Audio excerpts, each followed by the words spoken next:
Assalamualaikum warahmatullahi wabarakatuh. Basis data lanjut dengan artikel teori 10. Di sini kita akan bahas tentang basis data terdistribusi.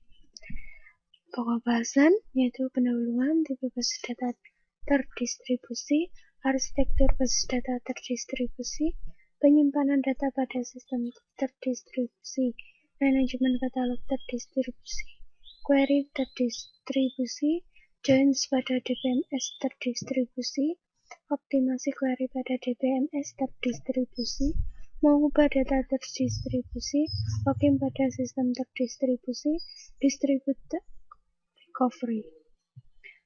Tujuan kita belajar ini yaitu memahami perbedaan DBMS terdistribusi dan DBMS terpusat, memahami arsitektur basis data terdistribusi, memahami penyimpanan data, katalog data pada sistem terdistribusi, memahami query, join, dan optimasi query pada DBMS terdistribusi, memahami bagaimana mengubah data, melakukan login pada DBMS terdistribusi, memahami bagaimana menangani kegagalan pada sistem terdistribusi.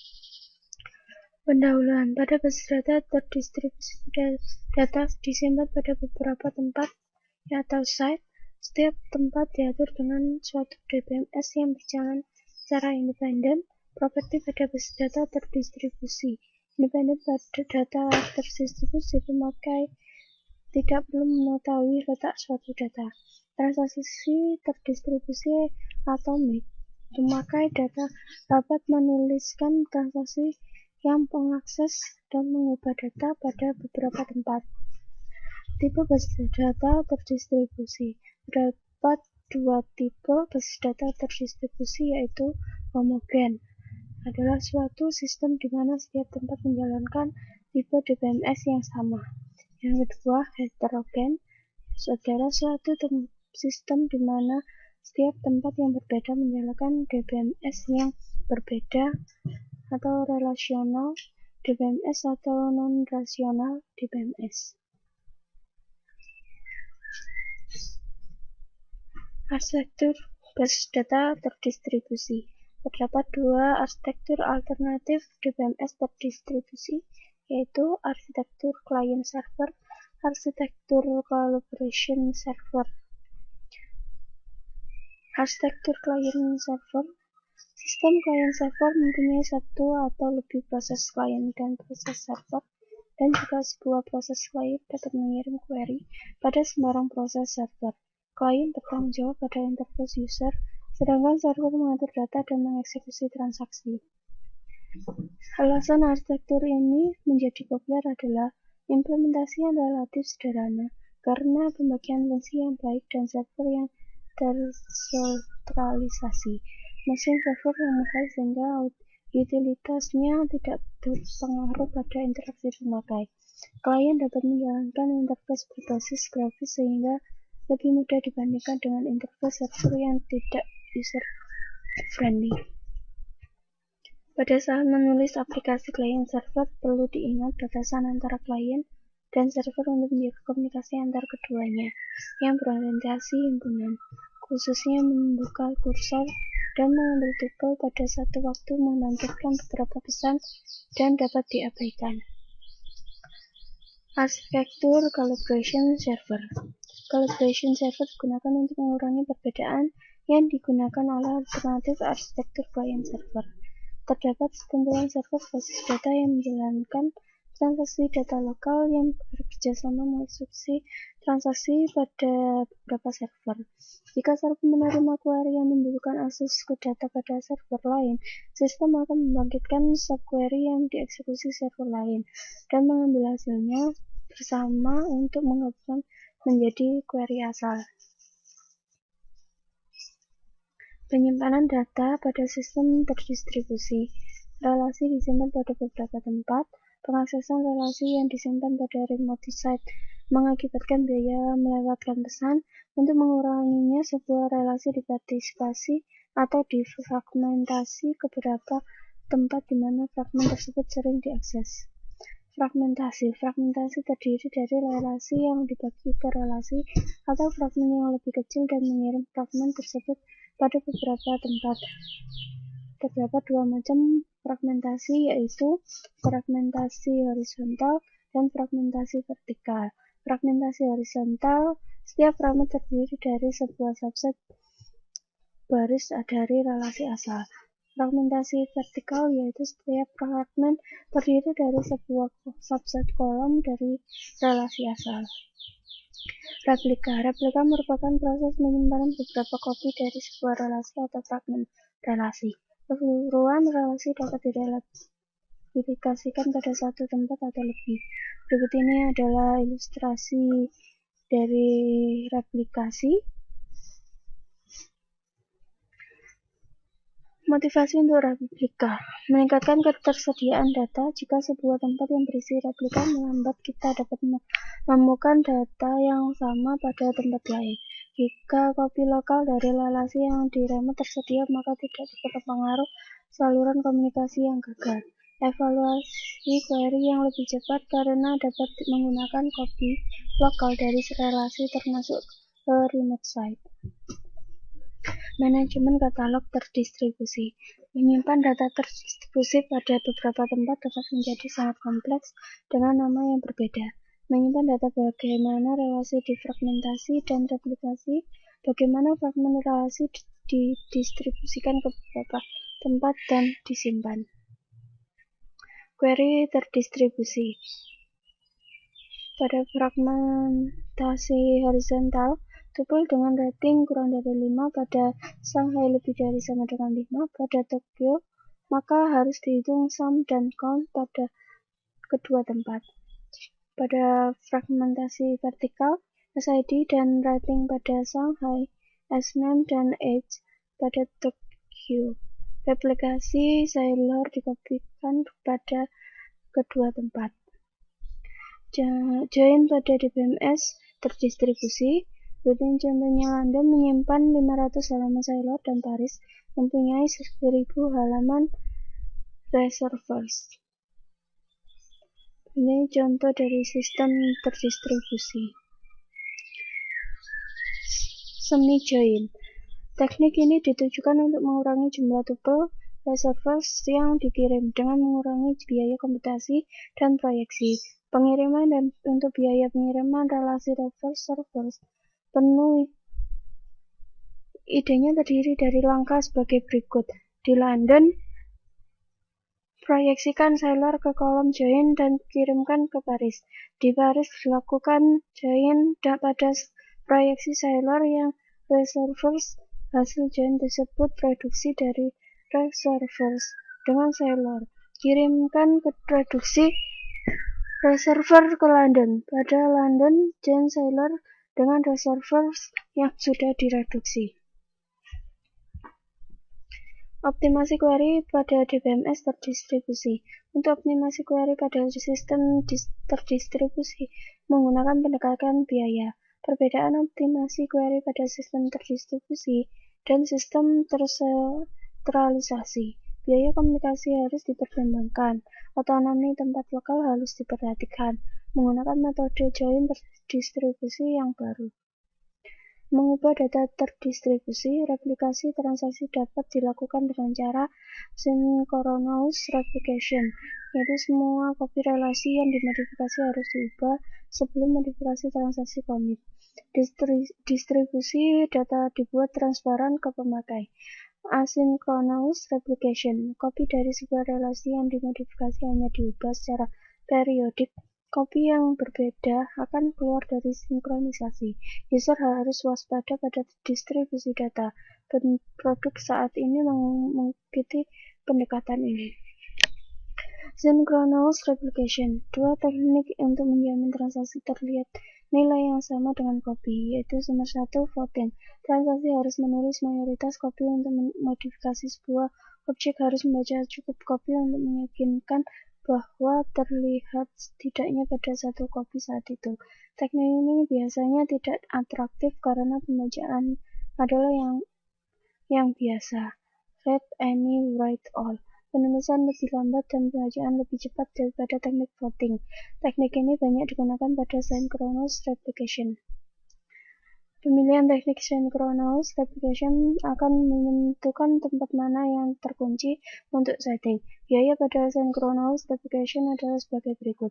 Sebelum transaksi yang diubah commit, harus dilihat kuncian pada semua copy yang dimodifikasi. Kirimkan perintah log ke remote set dan sementara menunggu respon pegang kunci yang lain.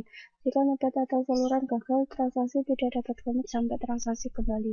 Meskipun tidak terjadi kegagalan, commit harus mengikuti commit protokol dengan beberapa pesan yang hal.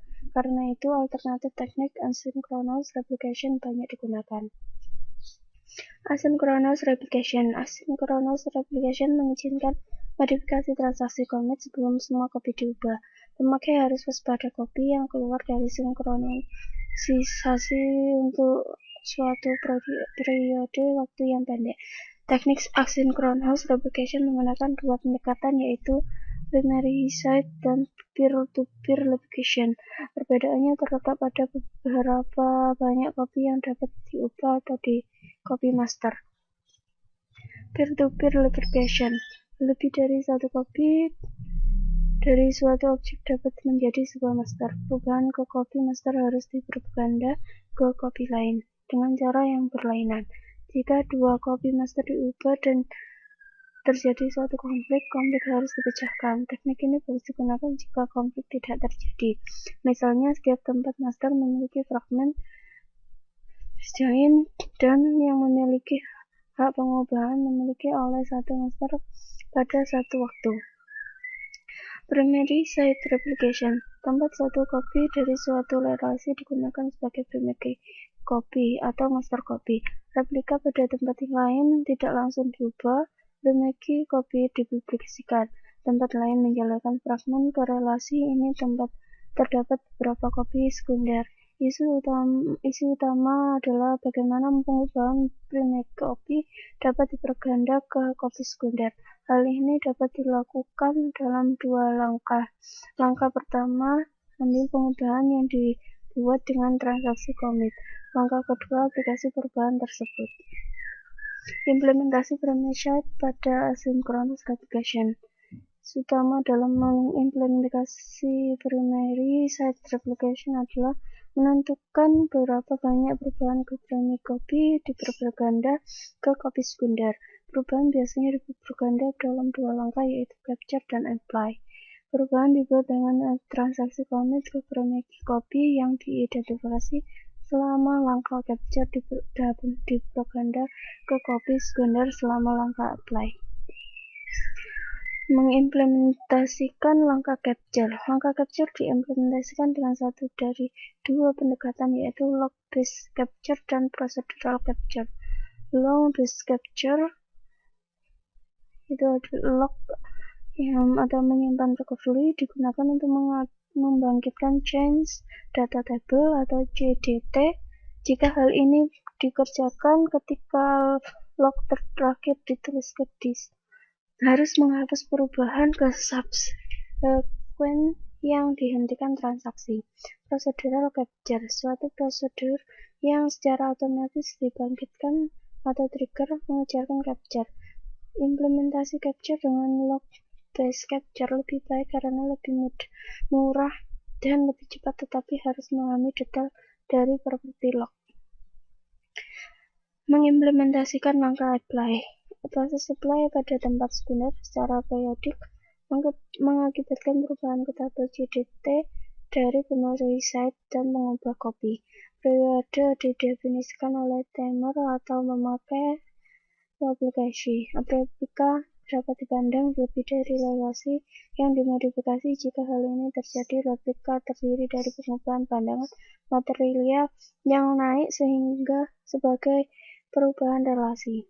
Long-based capture ditambah apply yang terus-menerus akan menimbulkan delay pada propaganda perubahan. Procedural capture ditambah application-driven apply merupakan cara yang fleksibel untuk perubahan proses. Looking pada sistem terdistribusi. Untuk menangani pengujian objek pada beberapa tempat digunakan secara sentralisasi primary copy terdistribusi penuh.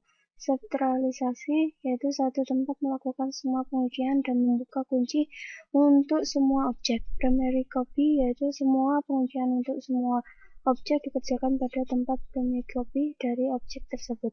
Untuk pembacaan membutuhkan akses ke tempat terkunci sebagai tempat di mana objek disimpan. Terdistribusi penuh yaitu pengujian untuk suatu copy dilakukan pada tempat di mana copy disimpan. Distribute deadlock detection. Setiap tempat menangani local wait for grep, deadlock global akan terjadi jika local grep tidak membentuk siklus seperti dapat dilihat pada gambar ini yang menunjukkan terjadinya deadlock global. Untuk mendeteksi deadlock digunakan 3 solusi yaitu sentralisasi, hierarki, dan timeout. Sentralisasi yaitu mengirim semua local grep ke satu tempat. Hierarki yaitu mengorganisasi tempat ke dalam suatu hierarki dan mengirimkan local grep ke parent dari hierarki. Timeout yaitu menghentikan transaksi jika menunggu terlalu lama. Distribusi recovery. Proses pemulihan pada DBMS terdistribusi lebih kompleks daripada DBMS tersentralisasi karena sebab berikut. Terjadi kegagalan yang baru, misal saluran komunikasi dan remote site. Jika subtransaksi dari suatu transaksi mengeksekusi tempat yang berbeda, semua atau tidak ada yang harus commit. Hal ini memerlukan commit protokol untuk menangani hal tersebut. Suatu log ditangani pada setiap tempat, sebagaimana pada DBMS tersentralisasi, dan aksi commit protokol ditambahkan pada log. To pass commit. Tempat di mana transaksi asal disebut koordinator. Sedangkan tempat lain di mana transaksi mengeksekusi disebut subordinate. Jika sebuah transaksi ingin commit, maka koordinator mengirim pesan prepare ke semua subordinate. Subordinate memaksa menulis rekaman log abort atau prepare dan mengirim suatu pesan no or yes ke koordinator. Jika koordinator menerima pesan yes, maka koordinator memaksa menulis suatu rekaman log commit dan mengirim pesan commit ke semua subkoordinat. Sebaliknya, memaksa menulis rekaman log abort dan mengirim pesan abort. Subordinat memaksa menulis rekaman log abort atau commit berdasarkan pesan yang didapat, kemudian mengirim pesan ACK ke koordinat. Koordinat menulis rekaman log n setelah mendapatkan semua pesan ACK. Restart setelah suatu kegagalan pada suatu tempat. Jika kita mempunyai rekaman log commit atau abort untuk transaksi T, tetapi tidak mempunyai rekaman N, maka harus redo atau undo T. Jika tempat ini adalah koordinat untuk T, tetap kirimkan pesan commit atau abort ke subordinat sampai pesan ACK. Jika kita menyimpan rekaman log transaksi T, tetapi tidak commit atau abort, tempat ini adalah koordinat untuk T. Subordinat terus menghubungi koordinator untuk menemukan status T, kemudian menulis rekaman log commit atau abort, redo atau undo T, dan menulis rekaman log N. Jika kita tidak menyediakan rekaman log untuk T, secara sepihak akan abort dan undo T. Tempat ini memungkinkan koordinat. Jika iya, subordinat mungkin mengirim pesan. Jika koordinat untuk transaksi gagal, subordinat yang memilih yes tidak dapat memutuskan apakah commit atau abort T sampai koordinat pulih. Pada saat itu T akan diblok. Meskipun jika semua subordinat saling mengetahui, maka transaksi akan diblok sampai satu dari subordinat memilih no. Jika suatu remote site tidak merespon selama commit protokol untuk transaksi T, baik karena tempat gagal atau saluran gagal. Jika tempat tersebut adalah koordinat untuk T, maka abort T. Jika tempat tersebut adalah subordinat dan tidak memilih yes, maka harus abort T. Jika tempat tersebut adalah subordinat dan memilih yes, maka akan diblok sampai koordinat merespon. Pesan ACK digunakan untuk menyampaikan koordinator bahwa koordinat dapat merupakan suatu transaksi. Sampai koordinat menerima semua ACK, koordinator harus menyimpan T pada tabel transaksi. Jika koordinator gagal setelah mengirim pesan Tetapi sebelum menulis rekaman log commit atau jika koordinator kembali, maka akan abort transaksi. Jika sub transaksi tidak diubah, status commit atau abort tidak relevan. Kita masuk pada latihan soal. Nomor 1, apakah keuntungan DBMS terdistribusi dibandingkan dengan DBMS tersentralisasi? Yaitu jawab nomor 1. Pada basis data terdistribusi, data disimpan pada beberapa lokasi dengan tujuan untuk membuat distribusi yang transparan. Pada basis data terdistribusi, distributed data independence atau pemakai tidak perlu mengetahui lokasi data, dan distributed transaction atomicity, di mana tidak ada perbedaan antara transaksi terdistribusi dan transaksi lokal. Jika semua lokasi menjalankan perangkat lunak atau DBMS yang sama, sistem disebut homogen. Selain itu, disebut heterogen. Sedangkan tidak demikian pada DBMS tersentralisasi. Nomor 2, gambarkan arsitektur client server dan calibration server. Itu berikut ini jawaban untuk nomor 2, yaitu berikut ini adalah arsitektur client server, dan yang berikut ini adalah arsitektur calibration server. Pada arsitektur calibration server, jika suatu transaksi dikirim ke DBMS akan digambarkan bagaimana aktivitas tempat yang berbeda dikoordinasi. Secara khusus, gambarkan aturan manajer transaksi pada tempat berbeda, konsep atomic transaksi terdistribusi. Itu berikut ini untuk jawaban nomor 3. Definisi fragmentasi dan replikasi dalam hal di mana data disimpan, yaitu fragmentasi terdiri dari relasi yang dibagi ke relasi atau fragmen yang lebih kecil dan mengirim fragmen pada beberapa tempat. Terdapat dua macam fragmentasi, yaitu fragmentasi horizontal dan fragmentasi vertikal. Mana fragmentasi horizontal yaitu setiap fragmen terdiri dari sebuah subset baris dari relasi asal, dan fragmentasi vertikal adalah setiap fragmen terdiri dari sebuah subset kolom dari relasi asal.